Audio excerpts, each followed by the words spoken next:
Offshore structure smallmouth, that is my bread and butter, and I hope I can make it your bread and butter today too. So let's get rolling. The biggest thing with offshore structure smallmouth is being specific. It sounds so easy, it's so simple, but a lot of us overlook that. We get out there and just start going through the motions. You catch a fish and you make a waypoint, you move over here, you're casting, you're not paying attention to what's underneath, with what's underneath you. It's a little different than, when you're fishing shallow. You got guys that are pitching and flipping. You can see everything visually. You got a sign here, you've got a stump here, you've got a tree. Everything is visible. The idea is with the offshore structure smallmouth, you need to fish like it is visible. You need to make it visible. You need to put your time in and do some graphing. And what this is going to allow us to do is to make more decisions daily. I mean, all of us fish, whether it's a tournament, 8 hours a day, whether you're out practicing, you want to catch more fish. The idea is to make a couple good decisions throughout the day, and that's going to allow you to capitalize on those decisions and put a few fish in the boat. You don't need to make every right decision.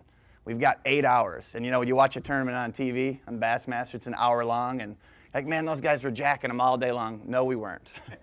There's 10 guys that are on camera, and they make an hour-long show. There's hours of footage where we're not catching fish.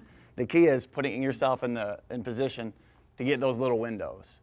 And if you fish specific and make more decisions throughout the day, you're going to give yourself more chances to be right. You don't need to be right all day. I can get skunked on 7, 8, 9, 10 stops I make, but when I make the right stop, I'm going to get that camera window where I jack 20 pounds in 20, 30 minutes. And I'm going to look like a hero when you go to the weigh-in. Meanwhile, you're half banging your head against a wall the rest of the day. So you want to make those decisions quick, and it's going to allow us to be more efficient. I'm not saying you want to rush through things, but if you know what you're fishing, you're not really rushing. Like if we've got this giant room right here, and I'm trying to pick it apart and put a bait in every place, it might take me 2 hours to fish it. But if there's a couple key things, like maybe there's this stairwell over here, it drops down 2 feet. Well, that's a corner. That may be a sweet spot that I focus on. If I'm graphing this, when I come into fish, maybe I would just focus on this corner and one other corner. That way, instead of spending 2 hours to fish everywhere, I'm going to focus in on the places I think are going to have the highest percentage of holding fish. There's a lot of do's and don'ts, and they're up here. I'm not trying to insult anyone. I've done all of them. I've seen them all done.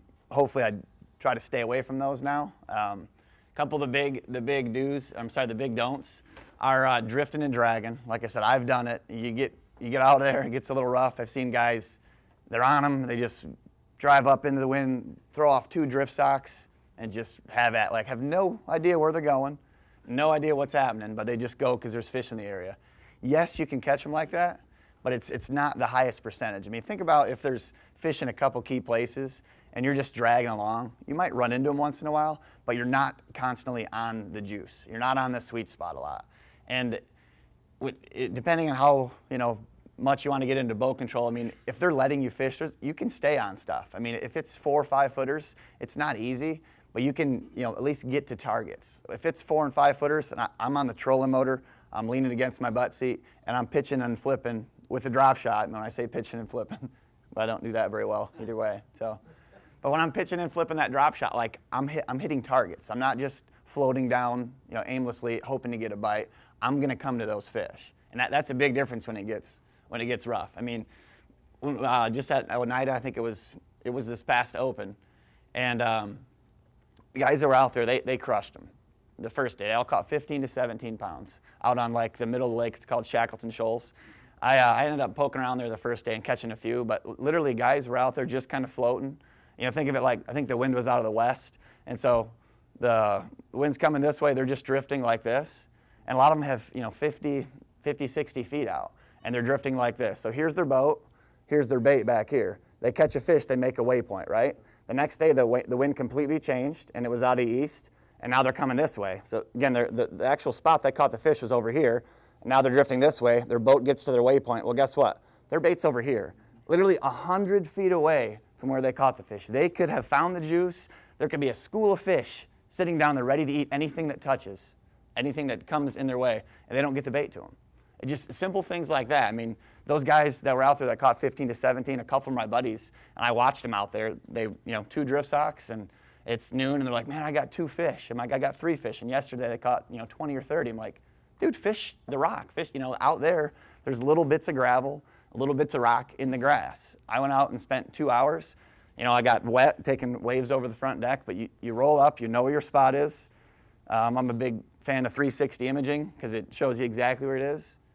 But even before I had that, you line your waypoint up, and it might take you 4 or 5 pitches, but once you feel it, you know, you can get your bait in there and you can soak it, and you can make 2 or 3 pitches to the spot that you know is the right spot, where you know if a fish is here, this is where he's going to be.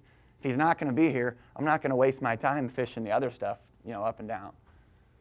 And that's kind of like the random bite fish waypoint. I mean, the idea is you want to mark, you know, what that fish is on, not just where your boat happened to be at the time. You want to pay attention to where your bait is. If you've got like a structure line that runs like this, straight up and down, I mean, all of us that fish Great Lakes, there's not a lot out there. It's not like a perfect bend. Navionics doesn't have it all figured out. But what you can look for is a place like this, and then all of a sudden, if it swings out a little bit like that, a contour line, it's so subtle, but that's the stuff you focus on. Like there's some sort of depth change there. There's some sort of structure change. It's usually a change in bottom composition. And so when that's where I'm spending my time. Like people say, how do you find this stuff? You know, you're just out there driving around. You're not just driving around all over the lake. You're driving around in the right places. So again, you've got a straight contour line, and then all of a sudden maybe this one swings out a little bit more.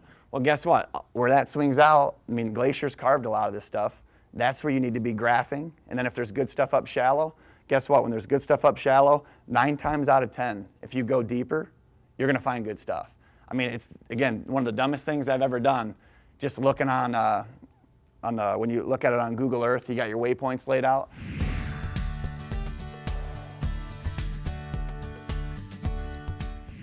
Welcome to Bass University TV, an online video training course where you'll learn champion bass fishing techniques from pro anglers Pete Glusek, Mike Iaconelli, and their talented special guests. From on the water to in the classroom, you'll learn sound techniques and strong fundamental bass fishing skills. Watch hours of video content on multiple topics at your own pace for a low monthly fee. Cancel at any time. Information is power in the sport of fishing, so learn from the very best. Subscribe to Bass University TV today.